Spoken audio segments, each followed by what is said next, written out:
তো আজকে আমি নিয়ে চলে এসেছি পৃথিবীর সব থেকে সস্তা জুতা থেকে সব থেকে ব্র্যান্ডেড জুতা। আর এই জুতোগুলোর মধ্যে কোন জুতোটা আমার পা বাঁচাতে পারবে, আর সবশেষে তো এটা পরে চেপে দেখবো। চলো দেখাই যাক। সবার প্রথমে ফুল জুতা। ফিতাটা ভালো করে বেঁধে দিলাম, কারণ পাটা যদি ফুটো হয়ে যায় তবুও রক্ত বের হবে না। ইয়াহু গাইস, কিছুই তো বুঝতে পারলাম না। এবার লোফার জুতা, আর এটা তো চাম দিয়ে তৈরি। এটাতেও তো কিছুই বুঝতে পারলাম না। এবার হচ্ছে লেদারের জুতা। তাড়াতাড়ি জুতোটা পরে নিলাম।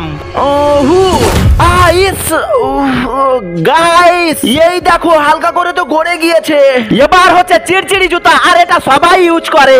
এর সোলটা খুব পাতলা আর নরম। গাইস এটা পরে তো আমার অনেক ভয় লাগছে। চলো দেখাই যাক, যা হবে হবে। ইয়াহু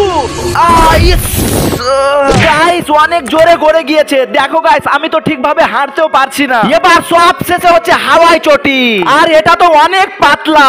এবার মনে হয় আমার পাটা ফুটো হয়ে যাবে। চলো দেখাই যাক, যা হবে হবে। দাঁড়াও গাইস, এটা দেখার আগে ভিডিওটিতে লাইক দিয়ে চ্যানেলটি সাবস্ক্রাইব করে দাও প্লিজ। তোমাদের শুধু একটি বাটনই চাপতে হবে। সাবস্ক্রাইব। এই পেরে কলা জুতোটা পরে চেপে দেখতে চাইলে কমেন্ট করো।